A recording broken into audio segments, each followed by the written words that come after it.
ब्रह्मा गुरु विष्णु गुरुदेव महेश्वर साक्षात् ब्रह्मा तस्मै श्री गुरवे नमः। अम्मा सरस्वती हाईगनि चीकटी कलలని కమ్మని వాక్కులను అర్థించము జయ భారతి। అమ్మా అమ్మా సరస్వతి హాయిగని మోహికటి కలలని కమ్మని వాక్కులను అర్థించము జయ భారతి। అమ్మా అమ్మా సరస్వతి వాణి రత్న వాణి పంకజరాణి త్రిపురే వాణి రత్న వాణి పంకజరాణి త్రిపురే కుల్లా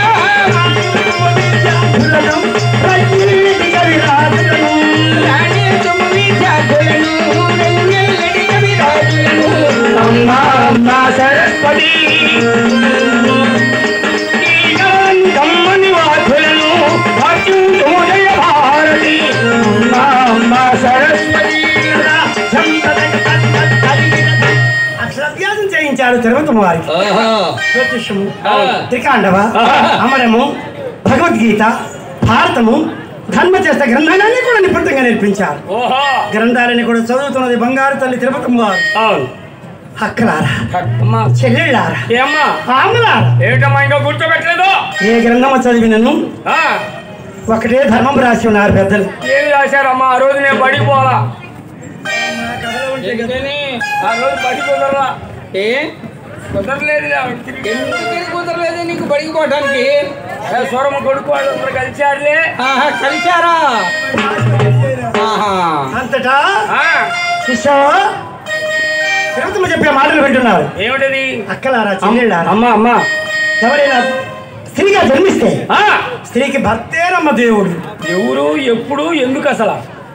భర్తను మించిన దైవమే లేదు। ఎందుకు అసలు ఆయనతో పని ఏంటి అసలు? యుగ యుగాల్లో కూడా వాళ్ళు ఎవరెవరు? సతీ సావిత్రి, ఒకళ్ళు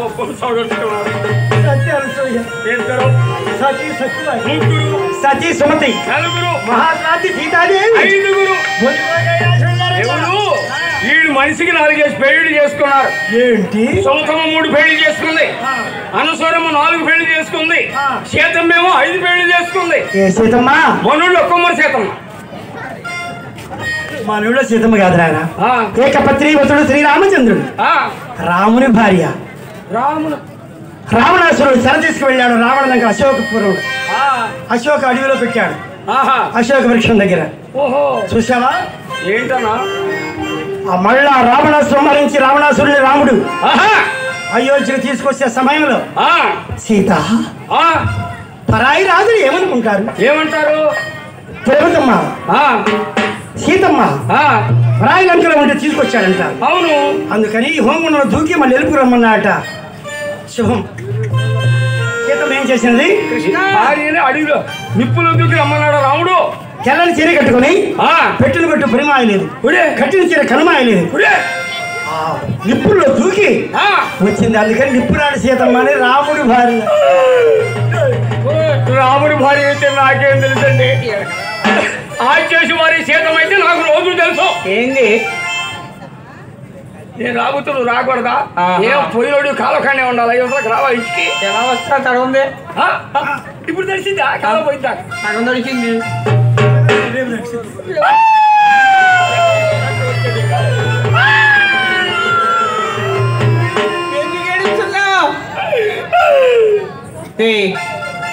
నువ్వు ఎందుకు ఏడుస్తున్నావు? ఎందుకే ఉండరా తెక్కలోడా? నీకేం తెలుసు? 2వ పెళ్ళికి తొలి బాధ తెక్కల దానా నీకేం తెలుసు? 2వ పెళ్లి దానికి ఏంటి? ఏంటా ఏడాది లంకలో ఉండొచ్చిందని సీతమ్మనే ఆ నిప్పుల్లోకి నెట్టాడంట రాముడు। ఈ సంగతి నాకు తెలియదు. ఏమైందన్నా?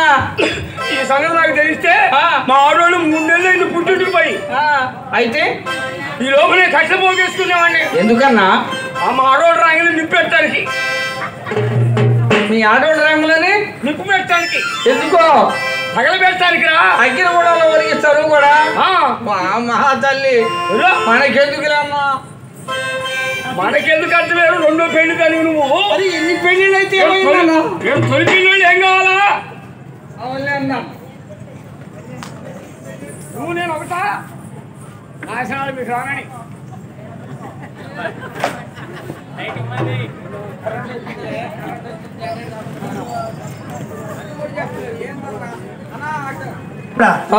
తల్లి చూసింది అన్న ఇక ఆగడానికి తిరుపతి వెళ్ళాల్సిందే. అవును వెళ్ళాల్సిందే. 6వ సంవత్సరం తిరుపతి వెళ్ళకూడదట. చాలే చాలే ఇప్పుడు బ్రహ్మాండం అంతటా అంతటి చాలు చాలంటే మీరు ఆగరు తిప్పుదలుచుకుంటే మొత్తం తిప్పుదామని వాళ్ళ ఆలోచన. ఆ బంగారు తల్లి తిరుపతి స్వామి చేయించుకురండి. అలాగేనండి. చూడాల ఆ శివరామ నందికి వెళ్ళాడు. ధ్వజస్తంభాన్ని చెక్కించారు. ఆ ధ్వజస్తంభం ఎన్ని మాటలు తొలగించి ఒకటి అన్ని దానాల్లోకి అన్నదానం గొప్పదట. అందుకని మా బాణాల సుజాత మక్కాయ సంతకాల నుంచి భోజనాలు పెట్టింది ఆడ. నిరుడుగు ఏడు మొత్తం కలిపి సుజాతమ్మ సుజాత మక్కాయ పక్కన భోజనం పెడితే బాణాలు మొత్తానికి పేరు వచ్చింది. అవును మరి ఆ తిరుపతి బయలుదేరారు. ఎట్లా ఒరే అబ్బాయి చిన్నాడా పెద్దోడా పురుషోడా కేశోడా ఒరే ఒరే ఒప్పండు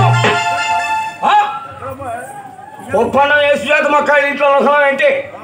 పొప్పండం అక్కాయ ఇంట్లో కాదు, పొప్పండం తిరుపతిలో. మీ శాస్త్రి మీయే. ఇదిగో వచ్చేటప్పుడు తలా మాడిపోయి దాన్ని పొంగలు చేసుకొని తిందామా? కార్యక్రమం వస్తే పిలిచిన రాదు. ఎందుకు వస్తారు? పెద్దవాళ్ళు కార్యక్రమం వస్తే పిలవపోయిన బంధువులు ఎగబడి వస్తారట. పోటన్నా కలిసి వస్తుంది.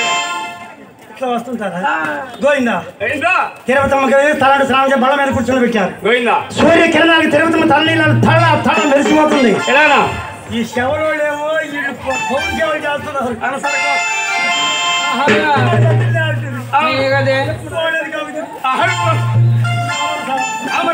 తీసుకునే ఆడే గోవిందా గోవిందా గోవిందా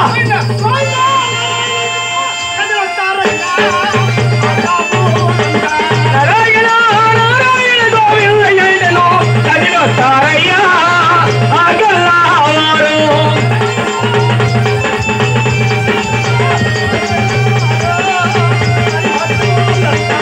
నారాయణ నారాయణ గోవిందయ్యను కదిలొస్తారయ్యా ఆగల్లావారు. మార్కండరాయ మార్కండరాయ వెంకటేశ గోవిందరాయ చంద్రరాయుడ నారసింహుడ చంద్రకేశవ స్వామి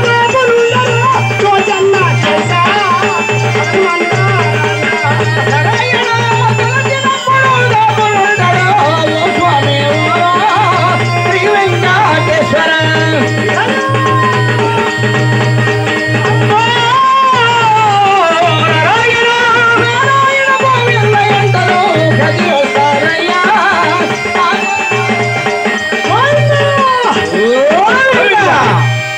తిరుపతి చేరుకున్నారు భక్తులంతా కూడా. అయ్యా బ్రాహ్మణులు తిరుపతిలో ఎలా మురుగుబడి చేస్తామో మేము ఎరుగము. మీరు చెప్పినట్టు చేస్తాం బ్రాహ్మణయ్య.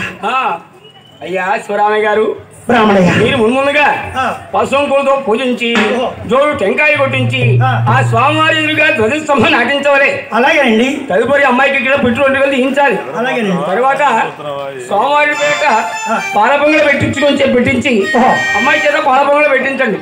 తర్వాత ఇక్కడ ఉన్న భక్తులందరూ కూడా భోజనాలు చేసుకుని సంతోషంతో మీ గ్రామానికి మీరు వెళ్ళవచ్చున్నాయన. అలాగేనండి. ధ్వజస్తంభం అయ్యా ధ్వజస్తంభం నీ బండిలో తీసుకొచ్చావటయ్యా? ఏమండి ఏమండి నా బండిలో లేదండి. ఎవరండి? నా బండిలో కట్టి పొలలు ఇస్తరకల కట్టలు పప్పు బియ్యం పేరెంట్ నీళ్ళే సరిపోయారండి. ఖాళీలకు వచ్చేసాను. ఆయన తీసుకెళ్ళండి. సాగరయ్య సముద్రయ్య నీ బండిలో తీసుకొచ్చావయ్యా? నీ బండిలో తీసుకొచ్చావటయ్యా? కుదరదు. ఒప్పుకోరండి అనుకుంటున్నారా మీరు? ఏమిటో తిరుపతి కొండలో భోజనాల ఖర్చులు మాయను అన్నా. అవునవును. ఎందుకంటే బండికి దగ్గర నిలబడి పెద్ద పెద్ద సామాన్లు నా బండిలో వేసుకున్నా నేను. ఏం తీసుకొచ్చాయి? ఏమిటే ఉందండి? వంకాయ, బీరకాయ, గుమ్మడికాయ, దోసకాయ, పొట్లకాయ. బండి ధ్వజస్తంభం కనిపించట్లేదు. వాడు చచ్చిపోతాడు. వదిలిపెట్టామా? వాడు వదలదా? బతికానా? అందుట్లో లంచ్ బాబు గారు కనపడ బతకాలే తెల్లారి. ఇప్పుడు నేను ఏం చేయదురా బాబు? ఏందన్నా ఈ అయ్యా బ్రాహ్మణ పొరపాటు జరిగిపోయిందండి. ఏం జరిగిందా అయ్యా? పొరపాటు జరిగిపోయింది. అన్ని బళ్ళకెత్తారు. ఆ ధ్వజస్తంభం చేయించిన తర్వాత బళ్ళకెత్తారు. అయ్యయ్యో అడిగిన మా కష్టం నేను మంచి వచ్చాను. నా బిడ్డ కోసం ఎంత ఘనమైన శివరామి గారు నీ బిడ్డ మొక్కుబడి తీర్చే విధానం అయితే ఉన్నది నాయన. ఎలాగండి? ఈ కీకారణ్యంలోనికి వెళ్ళి నీటి కలిగిన వృక్షాన్ని వాడు కొట్టుకురండి.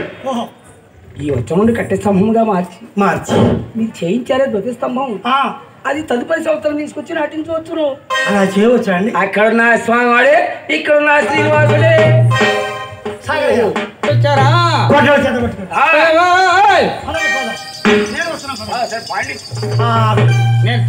ధ్వజస్తంభం కోసమై అడవి ఎంత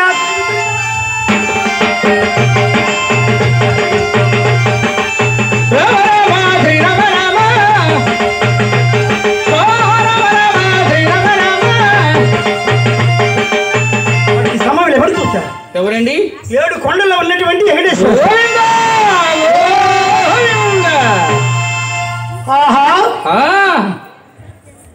మాయమానవుడు ధ్వజస్తంభం మరిచారు. కట్టె స్తంభం తిరుపతిలో వేయించబోతున్నారు. అవును. వెంకటేశ్వర స్వామి మొక్కులు ఎలా ఉంటాయో తెలుసా? ఎలాగండి? ఎంగిలి చేయకుండా చేస్తేనే స్వామికి చెల్లుతాయి. అది పొంగలి. అందుకనే 6 బయట పొంగలు పెట్టలే వెంకటేశ్వర స్వామికి. ఎందుకు? కాకులు మూతలు లేపుతాయి. అమ్మవారి పూజ ఎలా ఉంటుందో తెలుసా? ఎలా ఉంటుందండి? పులిహోర దద్దోజన పెడితే అమ్మకి శాంతి. ఆంజనేయ స్వామికి రూపాయి ఖర్చు లేదు. 108 తమలపాకులు మంగళవారం కనుక దండ గుర్చి స్వామికి ఇచ్చామా సంతోషించి కలగజేస్తాడు ఆంజనేయ స్వామి. వినాయక స్వామి వినాయకుడు స్వామి చూసావా? వినాయక స్వామి పూజలకి వేలు లక్షలు పెట్టి 27 లక్షలు పాడారు తిరుపతి హైదరాబాద్ లో. నేను మాత్రం 10 పెట్టి లడ్డు పాడలేదా ఏంది? మా ఇష్టం. అవసరమైతే అప్పు చేస్తాం. వద్దు నాయన. 3 రోజులు తిన్నా స్వామి వారు నష్టపోకుండా గరిక పోసలో పెట్టి 11 గుంజిని తీస్తే స్వామి ఎదురుగా వినాయకుడికి ఖర్చు ముందు స్వామి కరుణించి పిల్లలకి చదువునిచ్చి ఉద్యోగం ఇచ్చి ధన కనక వస్తు వాహనం నింపుతాడు వినాయక స్వామి. మొత్తం 5 సెల్లర్స్ గడి చేతులు పెడితే వాడు ఎప్పుడైనా ఉన్న వరకే దానం చేయాలి. వేరే దానం బాకీ చేయకూడదు. బాకీ చేస్తే కలిసి వస్తుంది అనుకున్నా నేను. ఫోన్ చేస్తున్నారు. అలాగనే ఇక స్వాములందరికీ మా గుడితే మా మారమ్మ పోలేరమ్మ గ్రామ దేవత 101 మంది ఉన్నారు. వారికి దద్దోజనం పులిహోరే బాబు కోడి నెత్తురో లేకపోతే వేట నెత్తురో చూపిస్తే ఆ తల్లి గ్రామ దేవతలు గూళ్ళు రాత్రి వెళ్ళి తిరుగుతుంటారు అన్నాడు పోలేరమ్మ తల్లి. అందుకనే నేను పక్క పోయింది నా మంచం మీద. ఏ సందేహం లేకుండా గృహాలు కాపాడుతాడు. ఇవి చేసేటువంటి పూజలు. సరేనా? ఇంకా ఏదైనా మీకు తెలియనప్పుడు బ్రాహ్మణుని అడిగి చేసుకోండి, మీ కుటుంబాలు చల్లగా ఉంటాయి. ఆయన ఓడగలుగుతాడా? వెంకటేశ్వర ఏం చేశాడు అడవిలో? ఏం చేస్తున్నాడు?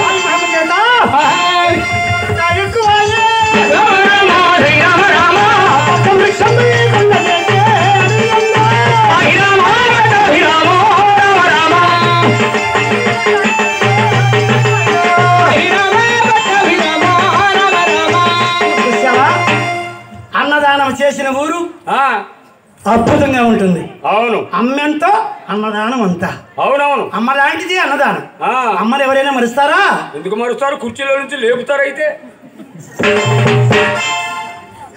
కొల్లాలింగం శివరామయ్య తిరిగి వేసారిపోయినాడు చేతకాళ్ళు. అయ్యా శివరామయ్య గారు ఏం జరుగుతుందిరా? ఈ హరి ప్రదేశంలో ఎక్కడ చూసా అన్ని ఒక్క వృక్షములే కానీ నీటి కలిగి వృక్షం ఒకటి కనిపించలేదండి. ఉదయం నుంచి సాయంత్రం వరకు తిరిగి వేసారిపోయాం. చేసేవాడు చేస్తున్నాడు. ఇక ఆ వృక్షం ఎత్తకడం మా వల్ల కాదండి. ఇప్పుడు ఏమి చేయదు? ఇప్పుడు ఏమేం చేయదు? అయ్యా 7 కొండల వాడా నీ మొక్కుబడి తీర్చలేవు నాయన.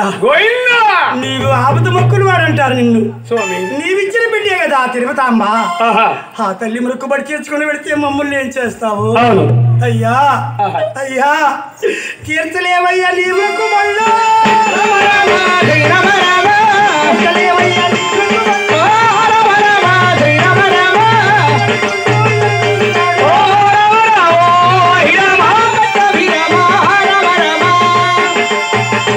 శివరామ ఎప్పుడు కన్నీరు కార్చాడు. 7 కొండ 7 మంటలు చల్లారేవి. క్షమించమన్న ధర్మం అనుకున్నాడు. వారు వస్తున్న త్రోవ మధ్యన అడవిలో వృక్షాన్ని సృజింపచేశాడు. జీతగాడు చూశారు. కుక్కలో పెరుగుందో చుక్కలకి వృక్ష పెరిగి కుక్కలంటే వేరే నచ్చి విధవా. అరే మాను చూస్తే ఏపమాను, ఆకులు చూస్తే మర్రేకులు, కొమ్మలు చూస్తే మామిడి పలుమలు, వాసన సంపంగి వాసన 5 ఎదాలుగా ఉందిగా. ఏ చెట్టు అంట మనకేం తెలుసు? బ్రాహ్మణులు అడుగుదాం. శివరావు గారు చెబుతాలే. అయ్యా శివరామయ్య గారు ఆ వృక్షంలో ఎలా ఉన్నదో? అరే విచిత్రంగా ఉంది. విచిత్రం కాకపోతే సామాన్యులం అంటండి. 5 రంగులుగా ఉంది. ఈ పక్క నుంచి ఆ శివర దాకా వేశారు లైటింగ్ కమిటీ వాళ్ళు. ఈ బజార్ నుంచి ఆ బజార్ దాకా వేశారు. స్టేషన్ వరకు ఈ పక్కకు పోయింది. ఏంటంటే మొత్తం కాంట్రాక్టే. స్వామికి ఎంతైనా చేయవచ్చు. స్వామి కరుణిస్తే చాలు. అవును. గ్రామంతా పాలు బిడ్డలు అన్నదమ్ములు అందరూ చల్లగా ఉండాలి. అవును. శివరామయ్య ఏం చేశాడు? ఏం చేశాడు? ఆ వృక్షాన్ని చూచారు. అయ్యా బ్రాహ్మణయ్య నీకు వస్తుందా? అందరూ వహించే వృక్షం అటండి శివరామయ్య గారు.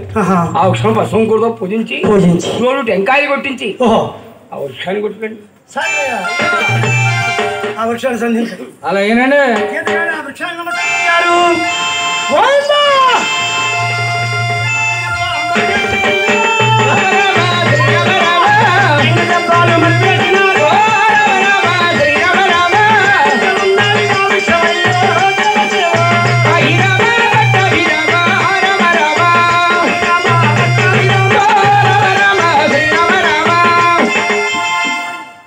రెండు ఘాట్లు పడినవి. వృక్షం కింద పడిపోయింది అన్నయ్య. లేదు. ఆ 2 ఘాట్ల నుండి స్వామి మహిమ చేత సీం రక్తము కుంభించనయ్యా. రామ రామ శ్రీ రామ రామ రక్తము కారుతున్నారు. రామ రామ శ్రీ రామ రామ ఓ రామ రామ శ్రీ రామ రామ ఓ రామ రామ శ్రీ రామ రామ రక్తము కారుతున్నారు.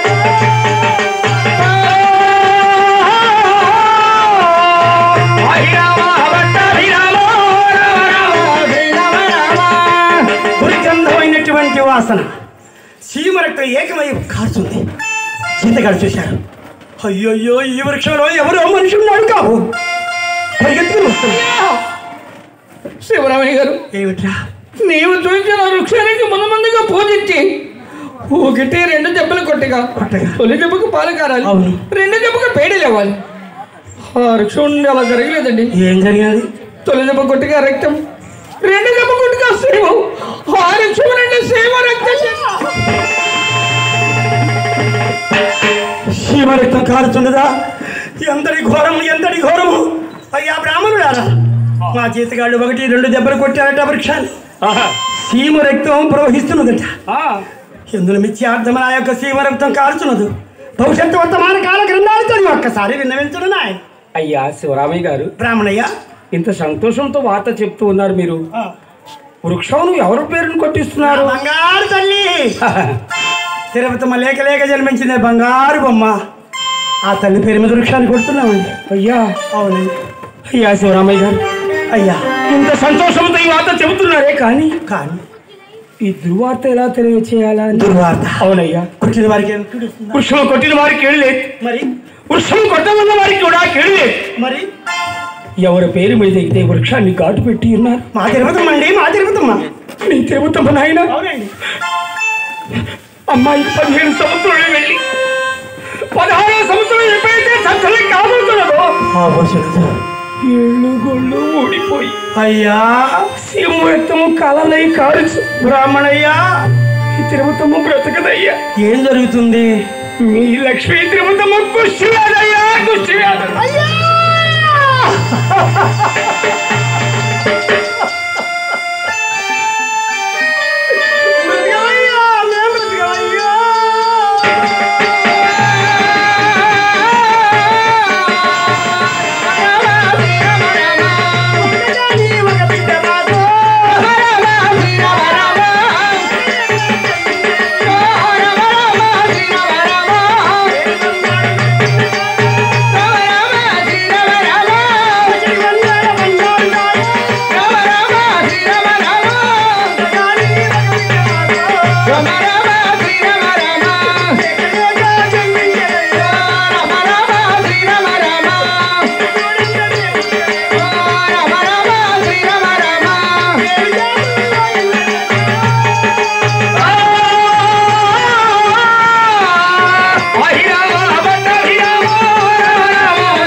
రంగమ్మ, తిరుపతమ్మ పేరు మీద వృక్షాన్ని కొడుతుంటే సీమ రక్తం వస్తుంది. ఎందుకయ్యా సీమ రక్తం వస్తుందని వేద బ్రాహ్మణుడు అడుగుగా అడుగు. మన తిరుపతమ్మ కూడా అదే సీమ రక్తం కారుతుందట. అదే విధంగా సీమ రక్తం కారుతూ తిరుపతమ్మకి 16 సంవత్సరాల కుష్టి రోగం వస్తుందట. అయ్యో,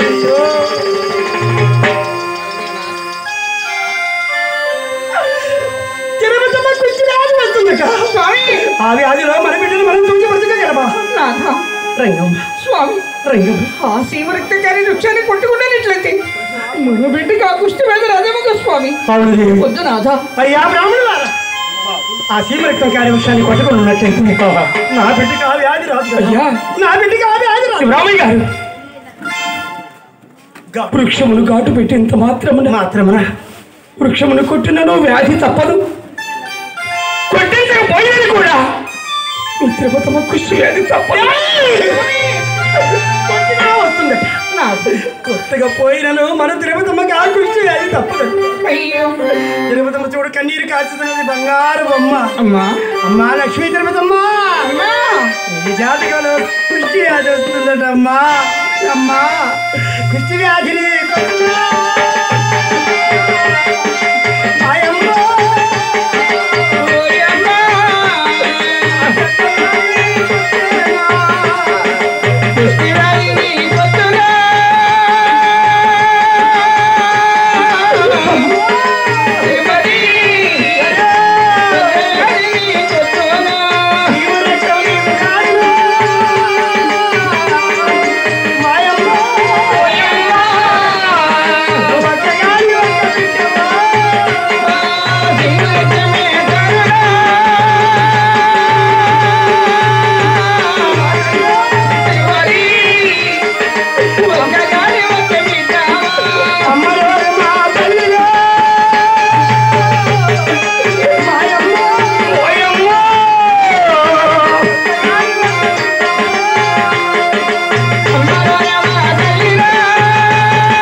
వెంకటేశ్వర స్వామి ఇచ్చినటువంటి ఆ బిడ్డను ఆయనే మనకి దూరం చేశారు.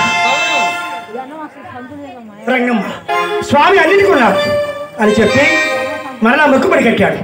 వెంకటేశ్వర, నీవిచ్చిన బిడ్డ నీవే మాకు దూరం చేయలేవు.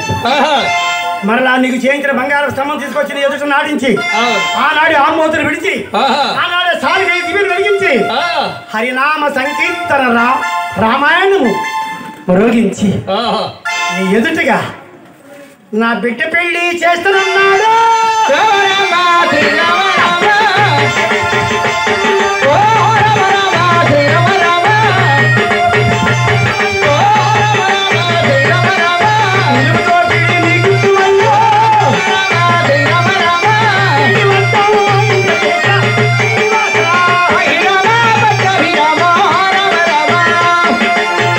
మొక్కుబడి కట్టుకుని స్వామిని ధ్యానించుకుంటూ అడిగిళ్ళపురం తిరిగి వస్తున్నారు. ఆ కాపులంతా కూడా తిరుపతి తలతల మెరిసే తల్లి కృష్ణవేదని గారి అందరూ బంధువులు కన్నీరు కార్చారు. ఏ విధముగా? ఏడుకొండలవాడ ఓ వెంకటరమణ కొట్టి కాసులవాడ ఓ వెంకటరమణ ఏడుకొండలవాడ ఓ వెంకటరమణ కొట్టి కాసులవాడ ఓ వెంకటరమణ పచ్చతోరణలయ్య నిత్య కళ్యాణము పచ్చతోరణలయ్య నిత్య కళ్యాణాలు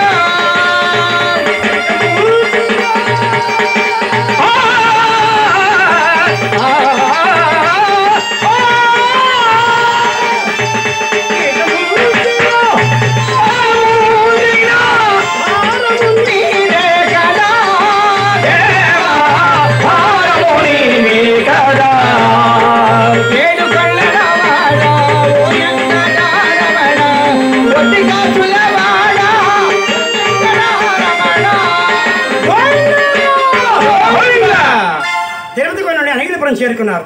పశువులేటి వారి వంశము సుమలత గారు.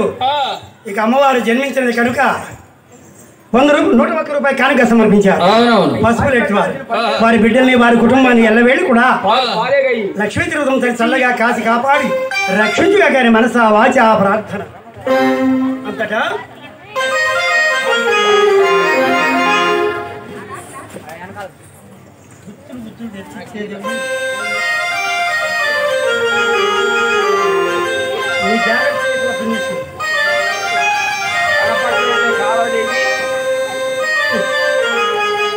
స్వామిని ధ్యానించుకుంటూ రంగమ్మ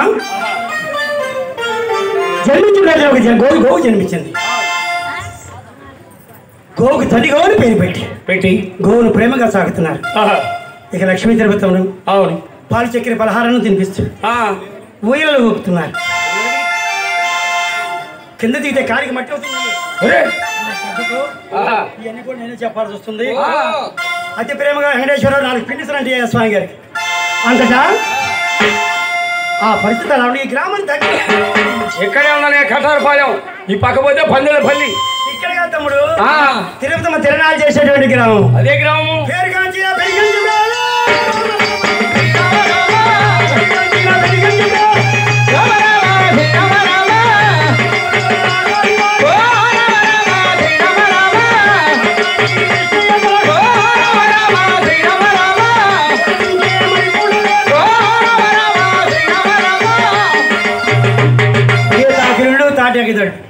పూట తింటే రెండో పూట భోజనమే ఉండదు.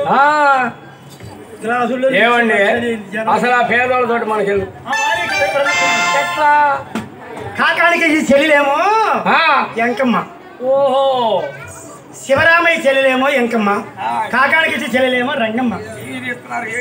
తరతరాల నుండి బంధుత్వం ఉన్నది. తరతరాల నుంచి ఉంది వాళ్ళకైతే. కొల్లవారు కోటేశ్వర్లు ఎప్పుడు కాకాని వారు కడిపేది వారు. ఏం చేద్దాం పేదవారేలే కానీ అరుగు మీదనే కూర్చుంటున్నాడు తెల్లారంగానే. ఆర్టిస్ట్ నెంబర్ 1 ఆర్టిస్ట్ చూసావా? అవును. ఒకనాడు ఎంకమ్మ చూసింది. మా ఆయనకి ఏం తెలియదు. జంగిరి కూడా కాసుకు వస్తాడు కొట్టుకుని నలుగు పేరుకుంది. అడగండి అమ్మ కూడా పెడతాంటారు పెద్దలు. అవును. పెద్ద కొడుకు గోపిరాజు పెళ్ళాకి చేయకపోతే మిగతా కుమారు పరిస్థితి ఏమిటి? అయ్యో పాపం. ఇంత పేదవారైన సంతానం ఎలా ఎట్లా పెళ్ళిళ్ళు ఎలా చేయాలి? ఎట్లా తగిలింది. ఏమండి ఏమిటా భామా? ఏమండి భామా?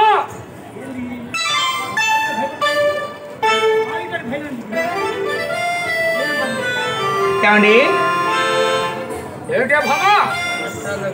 ఏంటి కొత్తలోకి వచ్చావు? మీతో పని వచ్చానండి.